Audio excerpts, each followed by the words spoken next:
Now, I've seen travel trailers that adopt a fifth wheel plan, but a fifth wheel that adopts a travel trailer floor plan? Does it work? Is it good? Let's find out.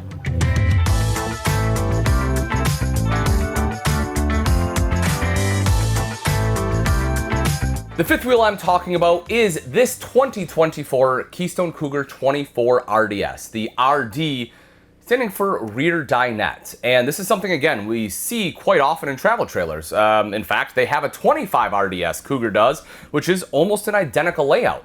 And that's kind of where they birthed this one. They love the travel trailer, like, hey, let's do it in a fifth wheel.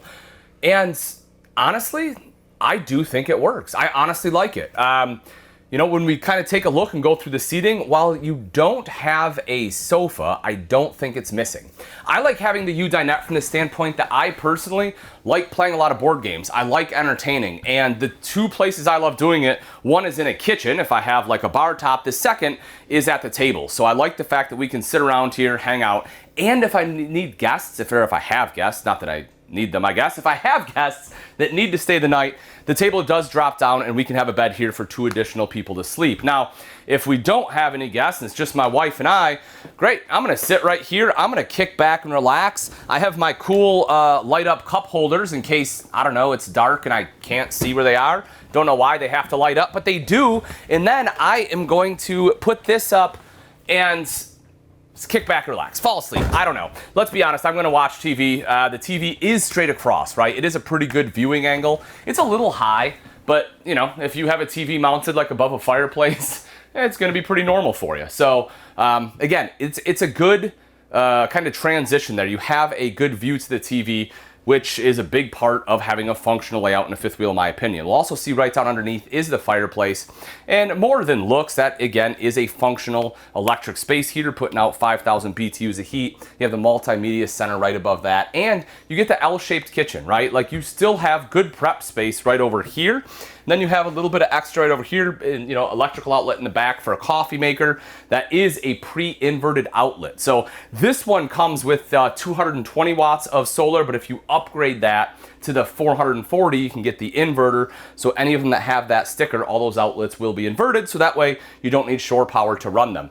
Now let's talk a little bit about quality and cabinetry. This is something that I always kind of look for when I'm looking at RVs, and one of the things I enjoy, is the fact they have a magnetic catch, which I really like. The other thing, oh, look at that. We have slow close on our cabinets. Love that. I also like the color. I think it looks really nice. They did a great job in their color scheme this year.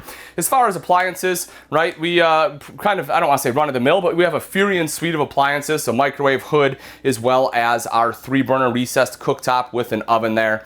Thermoform countertops, by the way, which are great because they're a little bit lighter than solid surface, allows you to undermount that stainless steel bowl. Pretty good placement here as well. I mean, if I'm, you know, trying to work and function in the kitchen, I can do what I need to do, come over here, prep. You know, I would have liked a little more space right here personally, but I definitely understand with the floor plan why they weren't able to do it. Another thing I love, if you know my videos, you know I have to have a space for a trash can. Man, oh man, I hate having a trash bag tied around a pole and having it sit on my floor. It stinks, it looks gross, don't like it. I want it tucked away. And as I mentioned, we have that Furion suite of appliances. The last piece of that is the 12-volt refrigerator. You can see that right over here. That is another drawer that goes in the door. But, you know, this is great, works well. It's bigger than what we've seen in years past, right? You used to have like an 8 cubic foot. This is like 10.7. I mean, you're getting almost 3 more cubic feet. Pantry over to the side here as well. Love a good pantry, especially in a floor plan like this, in this size. I think it works. And again, this is a very open floor plan. This main living space just feels big and bright and open. Part of that is because of the light colors. Of course, because it's a fifth wheel, right, you have the higher ceiling. So again, it feels bigger even than the travel trailer version, even though the travel trailer is almost a foot longer. You'll also see the AC system. We're using the Blade AC in here, the Coleman Mach AC itself, the unit, and if you can kind of see it in there, I don't know if it's coming through on the video, but that is a residential filter that you can change out. That is a huge deal. We want to talk about, you know, breathing a little bit cleaner air. That right there is a key piece of that, because I'm telling you, if you're watching this and you're an RV owner, how many times have you washed your AC filter? Yeah, why don't you drop that in the comment and let everyone know, because I promise you, for the majority of people, it's not many. And then as we step up, we get into the bathroom right here. We have our porcelain bowl, as you would expect in, in a nicer fifth wheel like a Cougar. Great space in the shoulders. Same thing for the legs. I'm 6 foot, about 210, and no issues on space whatsoever. I would have the doors over here. That way you can actually get into the shower. But again, I'll take a quick step in here just to show you. I mean, no issues whatsoever. You can probably be 6'3", 6'4", no issues at all.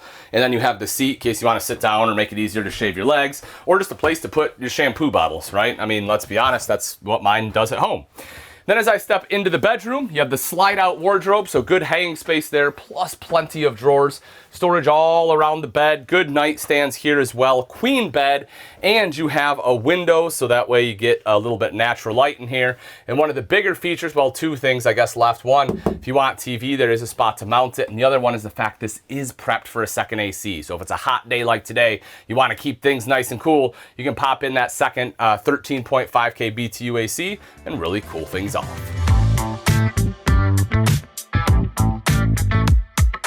All right, let's talk about the outside features of the 24 RDS, go a little bit more into construction, as well as some of the great towing features like the Road Armor Kingpin. So what you have here essentially is a pivoting head right up front, and this is going to rock back and forth. So as you are starting and stopping your tow vehicle, you're not going to get as much movement. It's going to help with some of that jerking feeling. As we drop down underneath, let's take a quick look in here. I do want to point out a few things. One of them is the battery box itself. What you'll notice is that you actually have some terminal extensions right here on top, which makes it a lot easier to connect and disconnect your battery. You no longer have to remove all the screws to get inside here.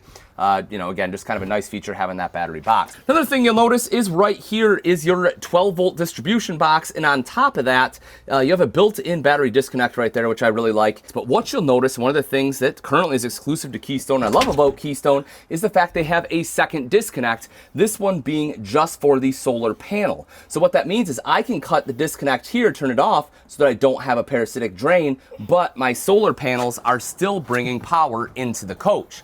The other thing we'll notice is that there is also tire pressure monitoring system in there. So if you want that tire pressure monitoring, you can have it. And right up front, we have a place to tie up any pets. If you have a dog or something that you're bringing with you, that way you don't have to worry about it. You can just, as you're setting up camp, you just boom, first thing, time up, you are good to go. And then right over to the side, we have two 30-pound tanks. Well, one 30-pounder on this side, one on the other side, of course. And making our way back a little bit further, we get into our garage storage. You'll see that it is quite deep. You don't have any plumbing or anything running through here, any vertical plumbing. Everything is horizontal. Everything is tucked away. It's very clean. That's one of the great things about Keystone is that not only they have great like plumbing and wire management, but it also has color-coded numbered wiring. So in the event that you have to do any kind of troubleshooting or anything, it makes it a lot easier. One other thing I want to talk about too, speaking of ease, I forgot to mention it, but that front cap, that has max turn technology, which actually gives you tighter turning radiuses, so it's easier to back this in without causing any damage to your truck. Going back a little further here, again, this one does have the tankless water heater. Love that. Endless hot water. You can take the longest showers you want now. It's something that's great. We've been seeing that more and more in RVs in the last year or so. Right up top is the power awning. Huge power awning on this one, by the way, I just want to mention. And also, because you don't have a slide on the campsite, this is all great usable camp space. You have an awesome campsite with this RV. A couple outside speakers. Entrance is super easy to get into. You have the solid steps here. You also have the safety rail. This is kind of a newer handrail that has come out that I personally really like. Super simple and easy to use. Normally you'll have this pin, you'll pull it out and lock it, but to set this one up, has a magnet here. You literally just pull it, slides out a little bit like so, you pull it down, boom, now it's in place. Push down on it, you're good to go. It's not going to fold up on you, but when you're ready, you just push that up and then it folds right back up. Just like so. So super simple and easy. Making our way right around to the back, couple other things I do want to touch on. One of them is the ladder. You know, it's always a good idea to climb up on your roof for basic maintenance. It is a fully walkable roof. Having the ladder on there surely makes it very simple. 250-pound weight capacity on it too. And while we're up there, you'll also see backup camera prep. The other thing I want to mention though is right down here, because in my opinion, this is a pretty sweet feature. If your state allows it, you can actually tow something else behind this. So if you have a boat, something like that, this essentially can tow 3,000 pounds, has 300-pound tongue weight on there. The flat 4-pin connector is already there as well, so you are good to go.